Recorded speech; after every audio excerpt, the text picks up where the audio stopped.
நண்பர்களே, இன்னைக்கு நம்ம ஸ்டார் கலாட்டால எதை பற்றி பார்க்க போகிறோம் அப்படின்னா, ஒரு சூப்பரான பின்னணி பாடகி அப்படின்னு சொல்லிட்டே சொல்லலாம்.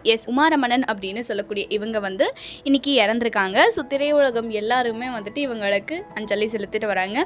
தொடர்ந்து திரையில் வந்துட்டு பார்த்திங்கன்னா நிறைய பேர் இறந்துட்டு வர்றது ஒரு மிகப்பெரிய அதிர்ச்சியாகவே இருக்குது. அப்படின்ற வகையில் இன்றைக்கி வந்து பார்த்திங்க அப்படின்னா உமாரமணன் அப்படின்னு சொல்லக்கூடிய இந்த பின்னணி பாடகியான இவர்கள் வந்து இறந்துருக்காங்க. ஆக்சுவலாக இவங்க 1980லேயே வந்து பார்த்திங்கன்னா இவங்க சினி ஃபீல்டுக்குள்ளே வந்துட்டாங்க.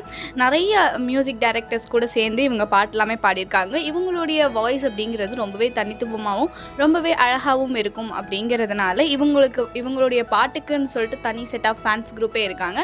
அந்த வகையில் இவங்க இறந்தது மிகப்பெரிய ஒரு சுகம் அப்படின்னு சொல்லிட்டு சொல்லலாம். இப்போ அட் ப்ரெசென்ட்லி இவங்களுக்கு ஏஜ் பார்த்தீங்க அப்படின்னா 69 ஆகுது அப்படின்னு சொல்லிட்டு சொல்லலாம்.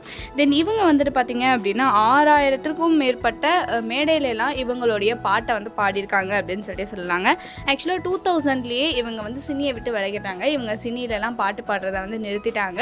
தென் அதுக்கப்புறம் பார்த்திங்கன்னா அவங்க மேடை கச்சேரிலாம் வந்து பண்ணிட்டு தான் இருந்திருக்காங்க. ரீசன்ட் டைமில் அவங்களுக்கு உடம்பு வந்து சரியில்லாத நிலமையில் இருந்து தென் இப்போ வந்து அவங்க இறந்துருக்காங்க. ஸோ இவங்களுக்கு நம்ம ஸ்டார் கலாட்டா சேனல் மூலமாக ஒரு ஆழ்ந்த இரங்கலை சொல்லிக்கலாம். ஸோ இவங்களை பற்றி உங்களுக்கு ஏதாவது தெரியும் அப்படின்னா மறக்காம கமெண்ட் செக்ஷனில் சொல்லுங்கள். ஸோ வீடியோ பிடிச்சிருந்தா லைக் பண்ணுங்கள், ஷேர் பண்ணுங்கள். நெக்ஸ்ட் வீடியோவில் பார்க்கலாம். பாய்.